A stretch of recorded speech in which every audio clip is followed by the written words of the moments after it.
A beautiful Saturday to everybody who are watching right now. It is August 17, 2019. Nagbabalik tayo sa loob ng Phil-Oil Flying V Center dito sa lungsod ng San Juan. We are starting on a later schedule but we still have the same number of games, a doubleheader for you guys in Day 3 ng inyong Premier Volleyball League Open Conference. And these two teams getting ready for some action here. Ang isang team looking to bounce back of their opening day loss. Team Motolite going up against the debuting Chef's Classic Lady Red Spikers. Once again, you guys are watching the PVL Open Conference live here on Liga, and this is our first game here. The veterans of Motolite going up against the youngsters of the Chef's Classic Lady Red Spikers. At pagkatapos po niyan, maya-maya lamang, magtatapat naman ng Air Force Lady Jet Spikers kontra sa Banco Perla Spikers. Maraming salamat sa inyong pagtutok live on Liga and Liga HD Sports.ABS-CBN and on the iWant app. Mga kapamilya, ako po si Martin Javier, inyong lingkod dito po sa ating first game today, at ang makakasama ko dito sa ating panel, UAP Champion, PVL Champion, nandito ang nag-iisang si Paneng Mercado, at syempre our panel at large is also here, Miss Janine Choi. Mamaya-maya makakausap na natin silang dalawa, pero huwag na nating patagalin pa. Excited na kami magsimula dito, kaya simulan na natin ang PVL 2019.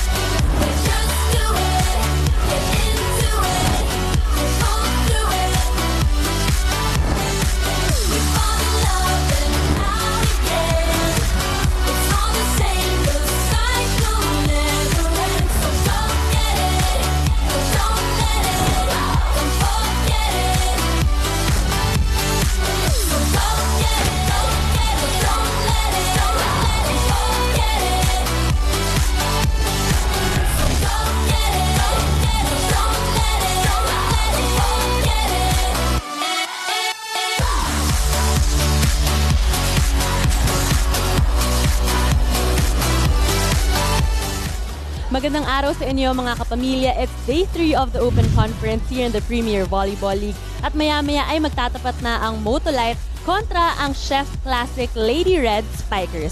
Para sa koponan ng Motolite, they couldn't match the firepower by the defending champions, ang Creamline Cool Smashers, despite the all-out performance of Myla Pablo. Ang Chef's Classic naman is a new team here in the PVL and built around the core of the San Beda women's volleyball squad. That's right, Janine. That's the situation right now. A tough loss in the opening game para dito sa team ng Motolite. Nilampaso sila doon ng Creamline Cool Smashers in straight sets. Yung kabila naman, Chef's Classic, syempre, gusto nilang umarangkada agad-agad in their very first game here in the tournament. Pero Paneng, as we scan here the team standings, kaano ka-importante yung makapuhunan ka ng mga panalo at makakuha ka ng maaga mga statement wins early in the tournament? Kasi dito, no, kailangan sa kanila, importante yung magkakaroon ka ng moral booster. At syempre, maaga pa lang, makita mo na yung chemistry ng team mo hanggang sa mag-workout yon, hanggang sa patapos ng tournament na ito. That's right. Ito nga yung ating team standings, Creamline, high and mighty there at 2-0. Pero itong mga teams natin, either 1 or 2 games pa lang yung nilalaro. At yung Chef's Classic naman, sila yung huling mag-debut dito sa ating PVL Open Conference. So early goings here, makikita natin dito. Wala pa masyadong galawan sa ating team standings, pero mag-iiba yan in the next coming weeks dito sa ating tournament. Pero syempre, Janine, we have here a couple of teams. Etong isang team, yung mga fans nila, gustong makita silang manalo. And they want to see them bounce back here in the tournament. Yung isa naman, debuting here. So, maraming nag-iingay at maraming excited ng mga fans sa sumali sa atin dito, di ba? Tama ka dyan, Martin. Mga kapamilya, you may reach us through Twitter. Tweet us at ABS-CBN Sports at gamitin po ninyo ang hashtag na PVL 2019 for your comments and insights on the match. Also, check out exclusive photos on Instagram at ABS-CBN Sports. Make sure you keep up to date on all things about the Premier Volleyball League by visiting the country's #1 sports website, sports.abs-cbn.com. Also, Martin, as of today, we already have 981,447 likes in our official Facebook page. Wow! Imagine, less than 20,000 na lang. 1 million likes na tayo, kaya naman mga kapamilya, like, share, and follow us na on Facebook. Ayan, maraming salamat, Janine. Pakikinggan namin yung mga story mo mamaya during the game. Pero like kayo ng like lang mga kapamilya. Share lang kayo ng share ng aming content sa Facebook dahil malapit na nga kaming mag 1 million likes dyan. Pero sa ating pagbalik, meron tayong mga kasamang player at coach dito sa ating panel. Kaya huwag kayong alis. Magbabalik ang PVL Open Conference.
Back here in your PVL 2019 and both teams at midcourt already. Team Motolite going up against the Chef's Classic Lady Red Spikers in our first game this afternoon on a Saturday.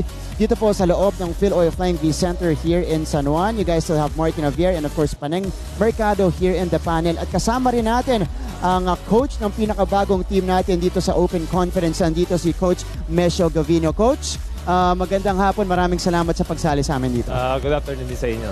Coach, this is gonna be a grind for you guys, lalo na doon sa core team mo na San Beda players because you're joining collegiate and open conference. But do you see this as an advantage for the girls here to develop their skills rather and to progress yung mga chemistry at yung iba pang mga areas ng laro nila? Definitely yes, kasi yung mga college player ko na sa San Beda, so maraming matututunan dito kasi high level competition ng TVL. Coach, paano kayo? Kasi ito, alam natin yung core ng team mo is majority from San Beda players. Pero meron ka din namang iba na hindi naman San Beda. Kamusta kaya yung chemistry ng team mo ngayon sa trainings, tapos sa game kaya ngayon? Kamusta? Hanggang sa ngayon, dinedevelop namin yung chemistry. Pero yung mga nakuha ko namang outside players, Laban din, coach. cooperate din naman sila. And then marami kami natututunan sa kanila. Kaya maganda para sa amin. Pero coach, maraming nagtataka or maraming nagtatanong sino ba yung Chef's Classic? Kasi nakita namin yung lineup ng teams, biglang nandun Chef's Classic. Sino kaya to? Kayo, para sa inyo, in your first game today, ano yung gusto nyong maging identity ng team nyo na talagang matatandaan ng mga fans natin? Pero ang talagang gusto namin mangyari, matuto yung bawat isa. And then yung level ng competition, yung sistema dito, dapat ma-adapt namin. Para pagdating namin sa NCAA, yun pa rin kasi yung ano namin yung talagang objective namin, makakuha ng experience dito, exposure. Pero sir, coach pala, aiming to win pa rin tayo. Siyempre. You know, as many wins as we can. Coach, maraming salamat. Thank you. Papalikin ka na namin dito sa warm-up ninyo. Ayan po si Coach Mesho Gavino, head coach of course of Chef's Classic here. At Paneng, pag-usapan na natin yung composition ng team na to. Nabanggit natin, 6 players coming from the San Beda Lady Red Spikers at yung iba nanggaling sa iba't ibang NCAA schools. Meron ding UAAP na maglalaro para sa kanila. That's right. Ito nga Chef's Classic, isa to sa mga bagong teams natin for this conference. Pero majority or core ng current or ng team na to is yung current and former San Beda Lady Red Spikers, yung headlined by Maria Nieza and Maria Viray, along with teammates like si Trisha Paras, Lain Matias, Justine Lapid, and Rebecca Cuevas. Pero yun yung majority na mga San Beda Spikers, no? Pero syempre, andyan din yung kanilang team captain na hindi from San Beda na si Justin Chu. That's right. Justin Chu nga played for the DLSU Lady Spikers dyan sa UAAP. Pero kung nanonood kayo ng NCAA, high-flying, high-scorers itong Verite Twins. Kaya talagang aabangan tong team na to. Diba? Pero napag-usapan na natin ang Chef's Classic. Mamaya-maya pagbalik po natin, Motolite naman ang ating pag-uusapan. Kaya huwag kayong alis. Magbabalik ang PVL 2019.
Resuming our coverage here in the PVL Open Conference, kasama niyo pa rin si Martin Aviar at Paneng Mercado at pinag-uusapan nga natin ang parehong teams dito. Tapos na yung Chef's Classic. Ngayon naman, tutungo tayo sa team ng Motolite. And Paneng, they had a tough loss in their opening game in the season as they face the defending Open Conference champions, ang Creamline Cool Smashers. Pinalo sila in 3 straight sets. Hindi sila umabot sa 20 in any of those sets. That's right, hindi nga sila nakaabot ng 16.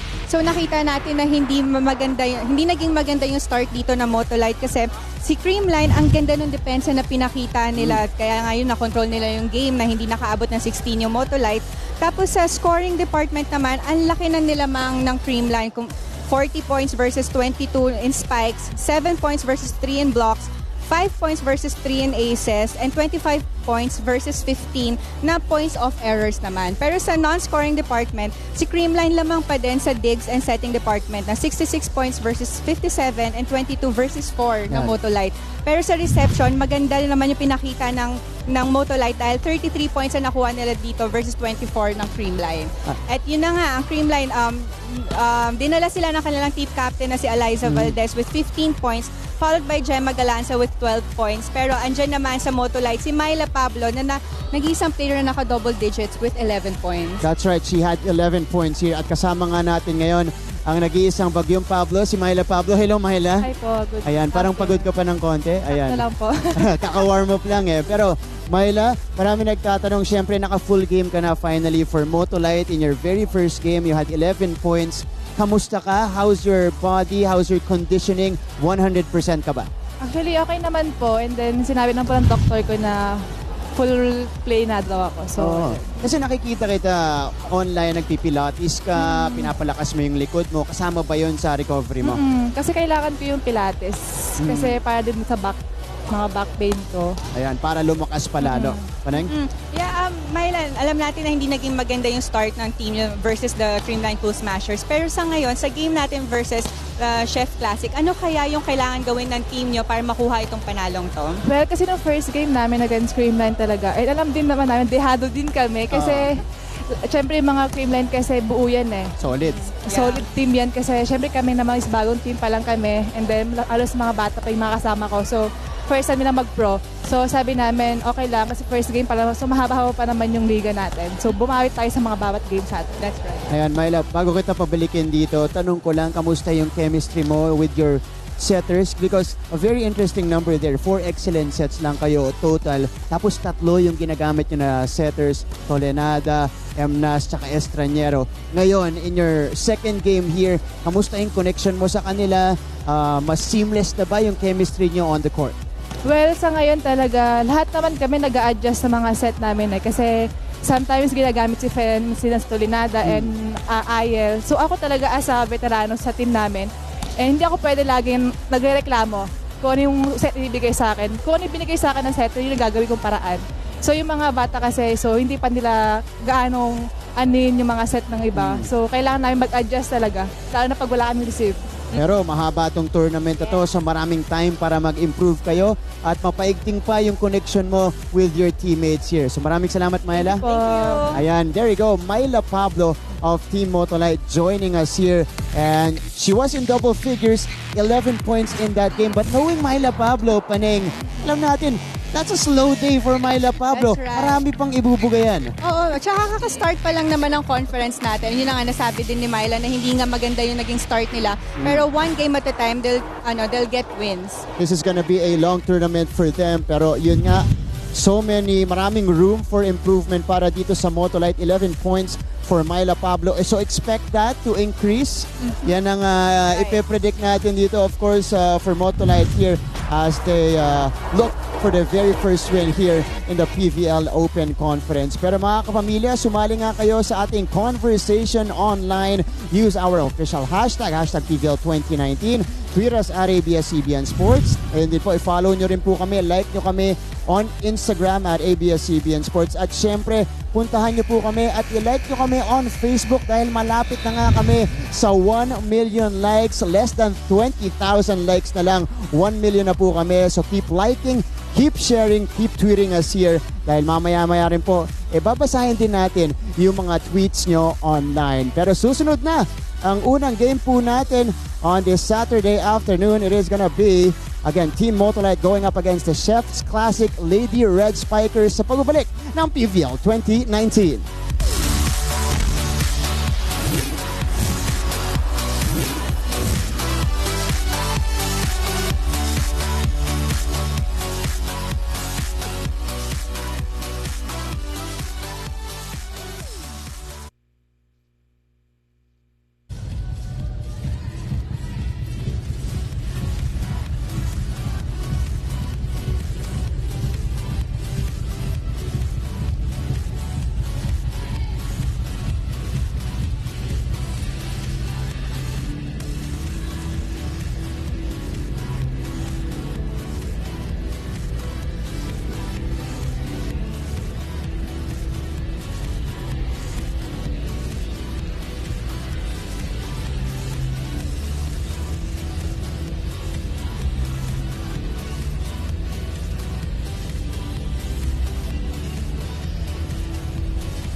Presenting our national officials for this match.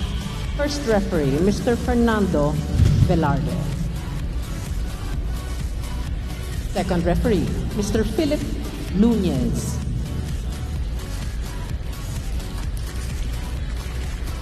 Let us welcome our team from Motolite.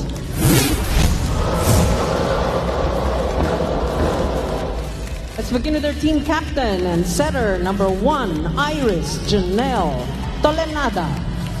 At number 3, Maristela Layo. Wearing jersey number 8, Myla Pablo. At number 10, Maria Lina Isabel Molde. Number 18, Diana May Carlos. And number 19, Aisha Lane Ganaban. Iberos are number 12, Maria Ariel Estraniero, and number 14, Tony Rose Ponce. Head coach, Mr. Godfrey Okumu. Introducing our Chef's Classic Lady Red Spikers. Team captain is number 14, Justine Chu. At number 1, Rebecca Cuevas.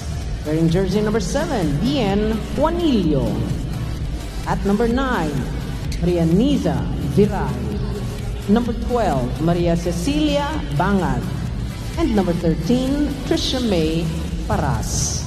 Liberos are number 5, Julia Angeles, and number 18, Mialyn Manabat. Head coach, Mr. Nemesio Gavino Jr.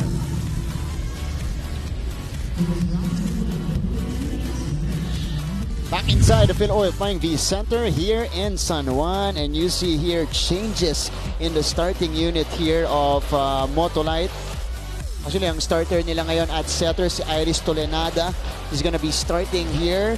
Emnas yung huling nag-start para sa kanila. And Ayel Estraniero, interestingly, playing as a libero today. So hindi siya magseset ngayon para kay Coach Gandhi Okumu. Sa kabila naman para dito sa Chef's Classics, ito magsisimula para sa niya, led by Niza Viray there, and of course Juanilio coming from LPU, Chu their captain from DLSU, and a lot of players here from the NCAA and the UAAP. Makikita na natin finally ang Chef's Classics Lady Red Spikers here in the PVL Open Conference. Maraming salamat po sa inyong pagtutok of the 2019 on a Saturday as we enter set number 1 here. You guys have Martin Javier, Paning Mercado, and our panel at large. Nandyan po si Janine Choi. So right away, this is an attack error coming from Niza Viray. Early expectations muna tayo, Paneng. Punta muna tayo dito sa team ng Motolite. Pinanggaagad nila doon one of the top teams in the league, the Creamline Pool Smashers. What's the immediate adjustment here going into this matchup against a relatively unknown team, etong Chef's Classic? For sure, ito si Motolite magbabounce back sa hindi magandang simula nila versus the Creamline Pool Smashers. Knowing na ito, may major adjustments din sila. Ang kanilang first setter ngayon ay si Iris Tolenada. At yun, ang kanila namang libero ngayon si Estraniero. Pero alam naman natin, Mars, na before sa UAAP, na naglibero din naman sa Estraniero. So ngayon, sana mas maging maayos yung galaw nila, and sana alam na nila kung ano yung mga adjustments na nila ito.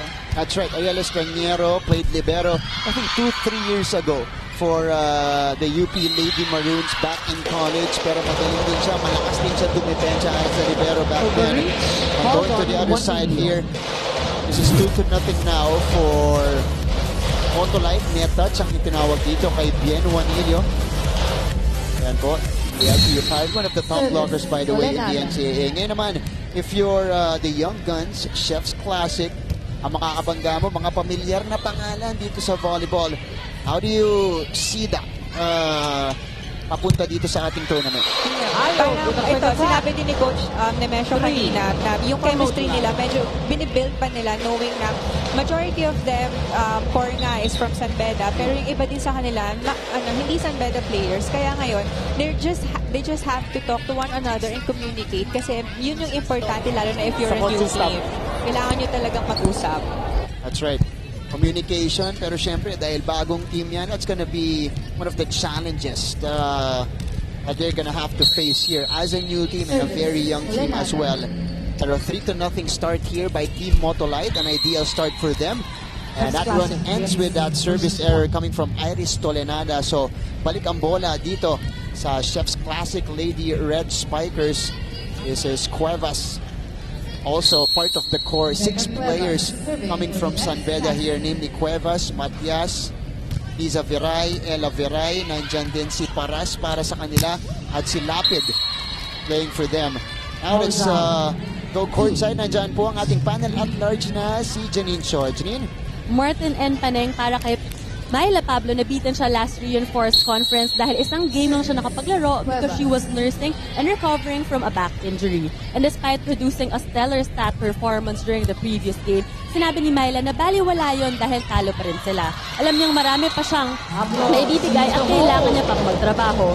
Alam niyang siyang inaasahan ng kanyang kupunan, kaya talagang tutok siya ngayon sa kanyang recovery. 3 times a week siyang nagsa-therapy. And regarding her back injury, right now, Myla said that she's only at 70%, pero she still remains positive na babalik at babalik din yung buong laro niya this conference basta may sipag at syaga. Balik sa inyo, Martin and Paneng. Maraming salamat, Janine, but it's good to see Myla doing the usual Myla Pablo moves dito sa ating mga games, kasi matagal-tagal natin siyang hinintay at we are very happy that he is moving very well on the floor. Yeah, that's right. Nung last conference, 4 games lang yung nalaro niya noon. Yeah. At ito, pumarangkada na ang Motolite. Isa Molde breaking it down. A 5-2 start by the white shirts here. UP standout Isa Molde getting that one through Juanilio. Challenging the double block there. Pablo pumuntos kanina. Princess Chu on the cut shot there. Ito si Princess Chu, part of the lineup ng Lasal sa UAAP but never really got the playing time.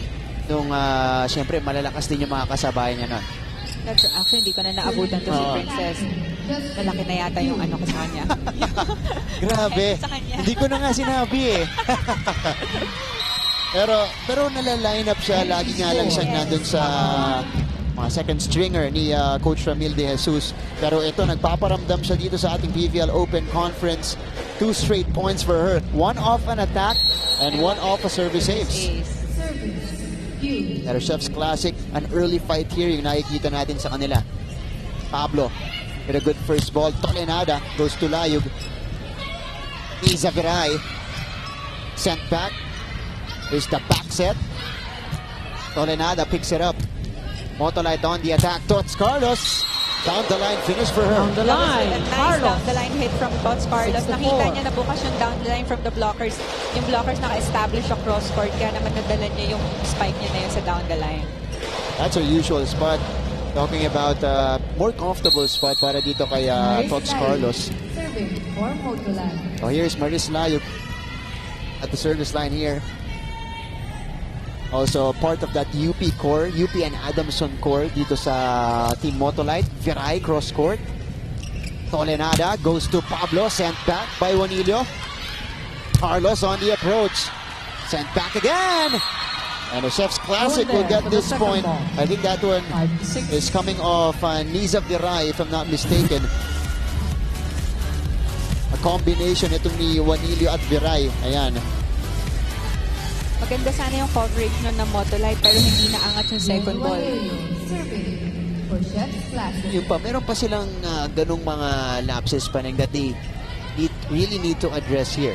That's right. Pero Martin, yung mga ganyang errors, kung tutusin parang ano lang yun eh, magaang na error na maiiwasan sana kung nakapag-communicate sila, nasabi nila na kung kaninong bola yun. Ayan, pero mabilis na bawi naman mula dito kay Myla Pablo. Scoring from the back row. 7-5 start for Motolite. Amatay sunog mula dito kay Myla. And Tots Carlos going back here to the service line.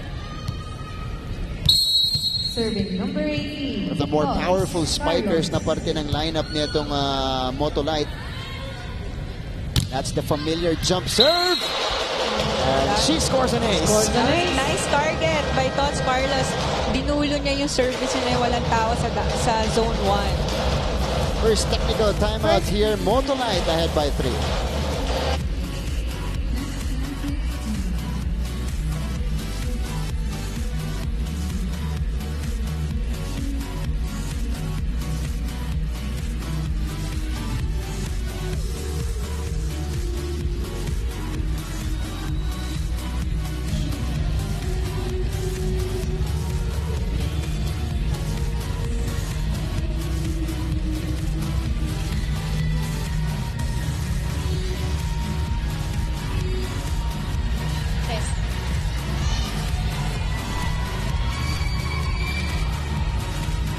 Fans of Motolite here. Of course, always in attendance. Laging nakasuporta dito. The kids spending the weekend with us. Maraming salamat sa pagtutok nyo live on Liga and Liga HD, sports.abs-cbn.com, and on the iWant app. Like nyo po kami sa Facebook Premier Volleyball League. Technical We're timeout. inching closer than sa ating 1 million target, 1 million likes na target online. Pero 8-5 start here for Team Motolite. Ending off the run. Kanina, nag-mini run itong Chef's Classic. Niza Viray flying. But that one sailing out. Pero There was a check ball from the blockers of Motolite. magandang pa-check yan mula dito kay Niza. Niza, by the way, is the leading scorer last year, NCAA Season 94, all throughout the tournament. So yung nasa taas doon. First Lady Red Spikers, getting booted out in the semifinals. I think losing to the eventual champions, Arellano Lady Chiefs. Good pick up there by Pablo. Molde. Andun si Angeles. Viray will try and score this one off the block. 7-8. Small but terrible itong si Niza Viray. That's right, Martin. Kasi kita mo na ang lalaki ng blockers na nasa harap niya. Pero yun parang minsan, pag alam mo hindi ka ganong katangkaran, nagagamit mo yung mga blockers mo. Ito nga high-flying Niza Viray. Yung kapatid niya hindi pa pumapasok. Si Ella Viray. Ball is out. That's a service error. 9, serving 7. Coming from Chef's Classic here. One they could not afford dahil humahabol sila dito. So it's a 2-point lead again. Isa Molde da Cebuana to serve here. First best outside spiker ng ating 2018 Collegiate Conference. And eventual champions in the UP last year sa ating Collegiate Conference. 7. Isa Molde committing the service error though. So Viray here serving on the other side. Only day 3 in the tournament. Again, we mentioned earlier that we are starting on a later schedule. First game natin ngayon, 4 p.m. Pangalawang game po natin mamaya-maya pong alas 6. As Justin Ju gets that one through. Off the hand of the Nava. So tabla tayo for the first time. 9-all here in set number 1. Kanina yung Chef's Classic, nakita natin na parang tahimik nila sa court, medyo nagkakapaan. Pero ngayon dumidikit na yung score, nakikita mo na yung aggressiveness ng mga Kung ikaw ba, Paneng, nung early years mo, nung una mong nakakalaban yung mga veterans ng volleyball, may konting nahihiya ka pa ba ng konti, yung may konting medyo tentative ka pa sa movement mo? Kasi syempre, naku-conscious ka, ito yung mga idol mo eh. At ano naman, parang ako, pag before, excite ako. And mga top teams yung makakalaban namin. So, gigil ka maglaro. Ayan. Sige, balikan natin yun mamaya. 9-all here. Let's go to this rally.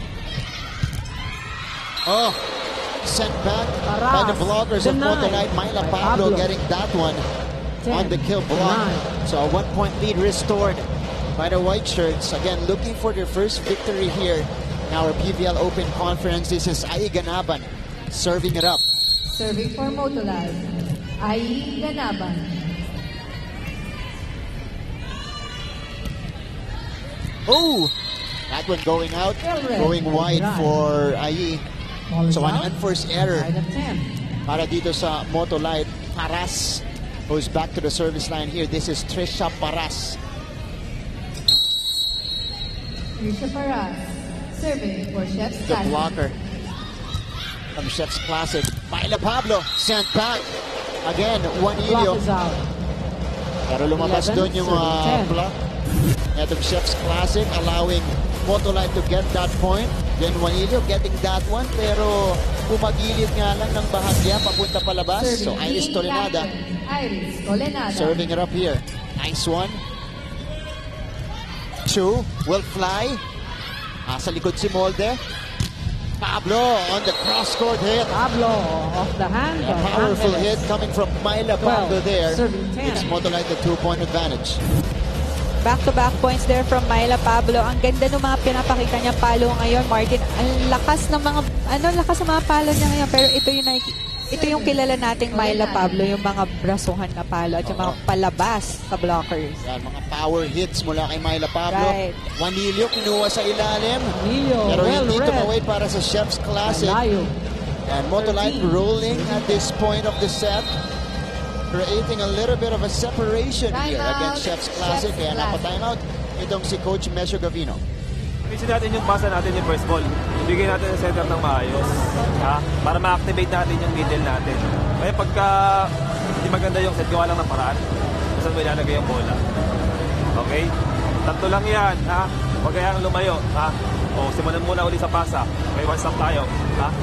Let's go, let's go! Dahan lang eh. Hindi muna tayo. Kaya! Stop!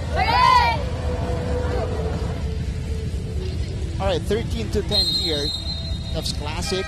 Importante sa kanila dito, hindi nila tuluyang palayuin itong Motolite. That's right. And nabanggit din ni Coach ni Mesho na umpisahan nila sa reception. Kasi yun na nga, pag mawawalan ka ng reception, sunod-sunod na magkakaroon ng service aces, hindi nyo magagawa yung play na meron yung team kayo. And from the timeout, parang ang plano ni Coach ngayon is paganahin yung middle spikers nila na kailangan mag-umpisa na may magandang reception. That's right, hindi pa natin nakikita yan dito. Chu on the combination play. Off the block. So, variation on offense right away from Chef's Classic. Take a look at that one more time. Naunang napadikoy itong si Juanillo and then Chu took the spike. So 11 serving 13. Serving for Chef's Classic. Cuevas on the serve. Diretso kay Estraniero. Layog, hindi inabot. Too far to reach. Miss time there Layog. from Layog. Hindi 12, sila nagkaintindihan sa set na yun ni Iris Tolenada. Nakita natin na sinabi ni Layog, fast set or slow set? hindi sila nagkaabot. Nagkalituhan sila. Nagkalituhan sila. So 12 serving 13. Miscommunication pero service error yung sinagot dito ni 14 to Cuevas. 12. Those are talagang problema. Unforced errors especially for a young team here. But they're just down by 2 points. 2 points, yeah. Dikit lang yung laro. Myla Pablo, serving for Habol Motolite. nila yung mabilis na start kanina ng Motolite. Cuevas sending it over to Pangad who puts it down. Angad with the block. Parang yun yung importante nga for Chef's Classic is mataas lang nila yung reception nila. Magagawa ng paraan ng setter, i-distribute yung bola. Nakita natin pasok na pasok yung middle spikers nila. Kaya naman mahihirapan mag-timing din yung mga blockers ng Motolite. Pangad coming from the camp of UST naman. Chu, sobra. Service out. Another service error. Ito yung mga kailangan na 15, i-control 13. ng Chef's Classic. Kasi sayang, dumidikit sila sa score na Motolite. Pero sila mismo yung gumagawa ng errors, mga unforced errors na itong service. Yung usual na makikita mo lalo na pag unang laro. Oo. Madaming mga ganyang unforced error. Kasi hindi pa nakakapag-warm up, hindi pa nakakapag-adjust. But Chef's Classic here within 2 points. Motolite on the attack. Tolenada. The back set to Tots Carlos. Carlos over the block. The cut shot coming from Tots. Sending us to our second technical timeout. Motolite up by 16 to 13.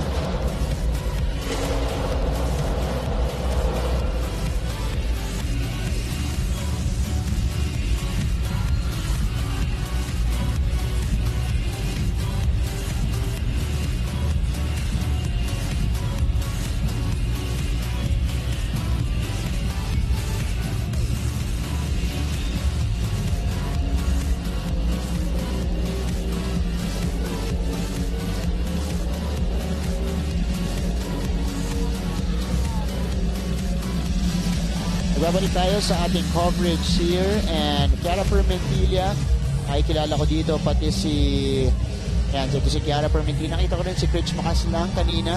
Parte siyempre ng Adamson Lady Fountains. Chiara, I think she has a knee injury right now so we are wishing her well. Pero pinapanood niya siyempre yung mga kakampi niya sa Adamson. Nandito sila End of the second. Technical timeout. Yan. Pero so far so good here for Team Motolite. They're up by 3 points, 16 to 13. At kanina rin pala naglaro yung Adamson dun sa ating collegiate conference. Ayan. Pero ito si Layog, babalik sa ating service line. Maris Layog. The tallest players on the floor here for Coach Gotti. Layog. Positional fault. Hold on. That was the wrong position, I guess. Lumagpas yung 17, libero 13. sa center kasi yung center ngayon nasa gitna. So unforced error here for Chef's Classics. Yan natin ito, 4 na yung na-mount na lead nitong Motolite, 17 to 13. Kami nakausap ni Coach Mesho itong si referee Philip Nunez clarifying that call. Chu, difficult pickup.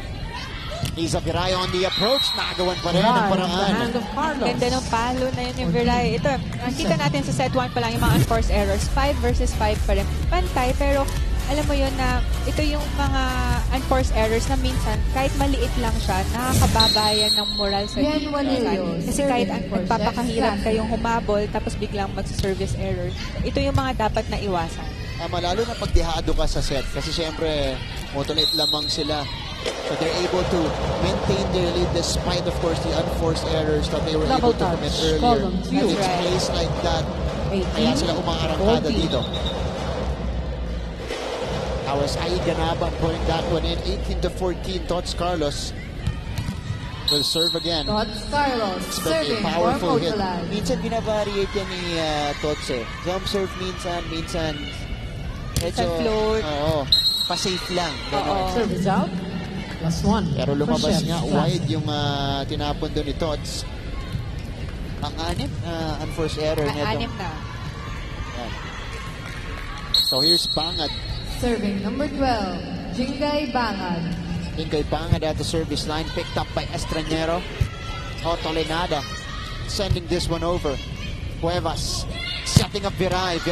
Andon si Tots. Tolenada keeping the ball alive and setting up Pablo. Pero Chu was right there to pick it up. 1-2 taken by Cuevas. Tots. Bangad with a pickup. Lady Red Spikers on the attack. Pablo flying in, maigsi. A little too short. Yung atake doon ni Myla. Haba ng rally na yun, Mars. Ito, actually maganda yung diskarte sana na yun ni Myla kasi lahat ng mga defenders ng Chef's Classic naka-atras. Walang tao sa gitna. Kung pumasok yun, that can be a point of for Motolite. Baby lang masyado. Oo. Myla Pablo. May timeout tayo dito. Tinawag ni Coach Gotti. Our second round of the day at 6. What you'll do, let them hit the ball down the line.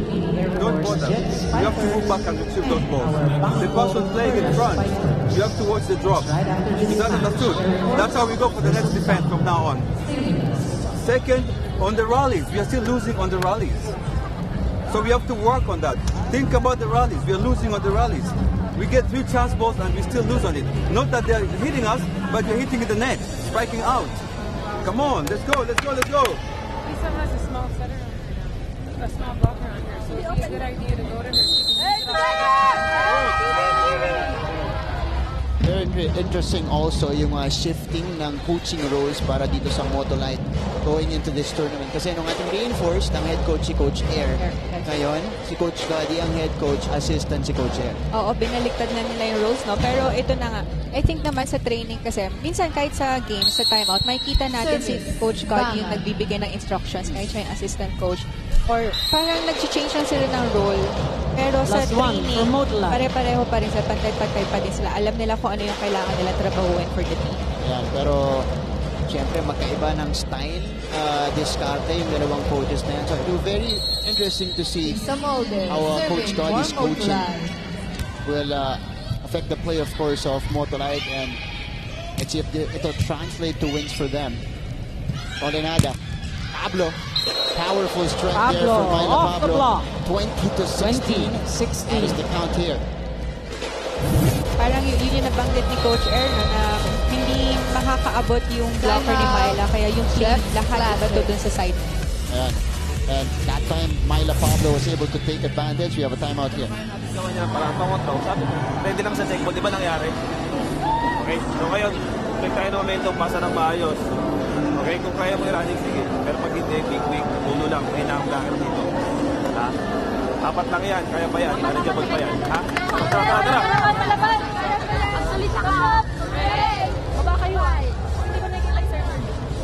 So ito yung tema ng set number 1 para dito sa Chef's Classics. Kanina tumambla sila, 10-all, nakakuha ng separation itong Motolite. Humabol ulit yung Chef's Classics pero they could not get over the hump. Yung talagang lalamang sila at makabulusok sila dito. Right, yun na nga, yung mga errors na binibigay din ng Chef's Classic is yung mga errors na kaya pang gawa ng paraan. Like yung last point ni Myla, na-check ball yun ng blockers nila pero walang support from the defenders. Kaya parang nabanggit din ni Coach Nemesio na kailangan mag-effort pa ang lahat.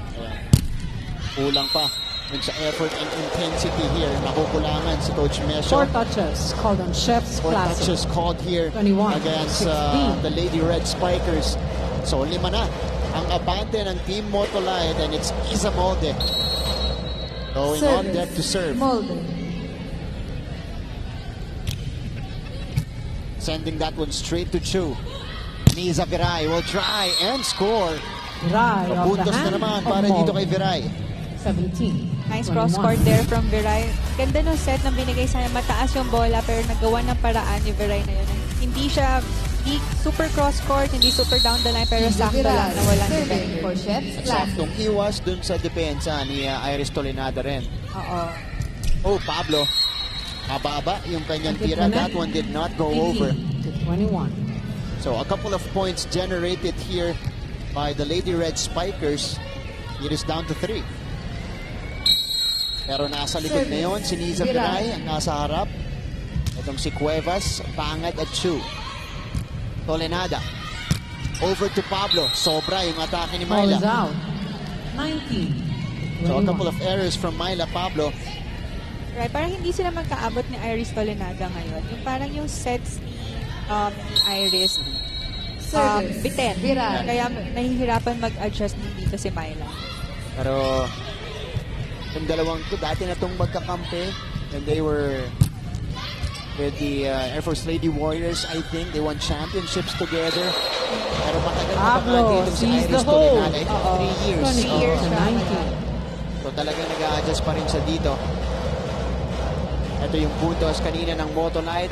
Better connection there. That's for right. Tolenada and Pablo. Nakita din ni Myla na wala din tao sa likod ng blockers, kaya gumana din yung kanyang drop ball. So 22 serving 19. Aiganaban.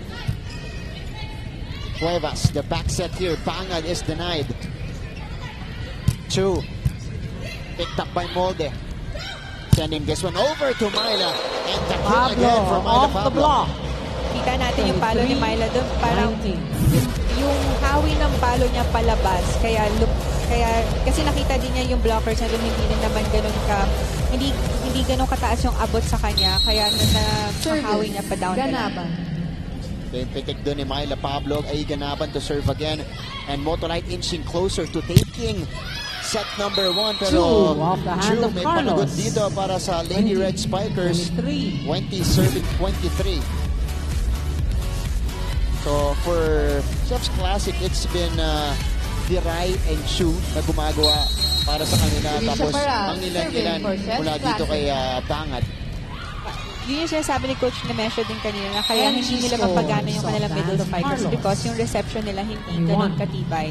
Kaya yung setter, nababato na lang sa open because sometimes bitin yung receive or off receive, kaya madaming gumagana ng open spikers. And it all starts with a good first ball para mapagana nyo ng mabuti yung opensa nyo. Tolenada. To Pablo.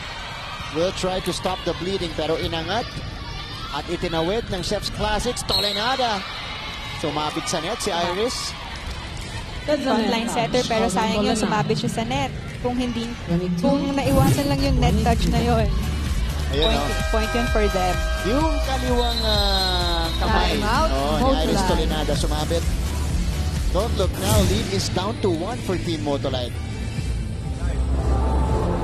We're in a hurry to do stuff. Relax. That goes even. Relax. Take it easy. Yeah, relax. Don't be in a hurry. Take it easy. We're in a hurry to do things. We're in a hurry to block. We're in a hurry to pass. We're in a hurry to attack, to spike. Go for that effort still. Yeah. Straight, a little bit like this, so it's easy to tell if the ball's out, right? Like this. Okay, let's go. Chef's Classic, meaning One observation ni Coach Gotti, nagmamadali sila. Siguro kasi 2 points na lang. Very eager nang tapusin nila to. Pero dahil dun sa pagmamadali nila, nauunahan nila yung sarili nila. Oo, kaya kanina parang if I'm not mistaken, 5 points lead na meron sila. Sila nauna sa 20. Pero ngayon, baka magkaabot pa sila ng 23. Correct. I think it was 23 to 18. That was the count earlier. The 4-0 run here, mounted by Chef's Classics, ended by the kill block there coming from Iris Tolenada. Now, at set point advantage. Take a look at that one more time. Combination of Tolenada and Layu denying Chu there. Serving team captain, This is for the Iris set. Tolenada. Chu. Next the first ball. Balik sa kanya. Off speed, picked up by Pablo. Tolenada goes back to Pablo. Pablo ends the set for Motolite. 25-22. 25-22, and set number 1 goes to Motolite. So maganda yung action natin dito. Motolite got the early start, pero humabol ang Chef's Classics, but Motolite at the end showing composure, more maturity to be able to go up set, or to be able to get set number 1 here and to go up 1-0 in this match. Pagbalik po natin, set number 2 action of this game. As you guys can see the score here, 25-22 for Motolite. Hello to our Kapamilya sports fans worldwide. This is Eliza Valdez. Thank you for watching the set 1 of today's PVL game. Para mapanood ng live ang mga susunod na exciting PVL sets, just go to iWant.ph or sports.abs-CBN.com.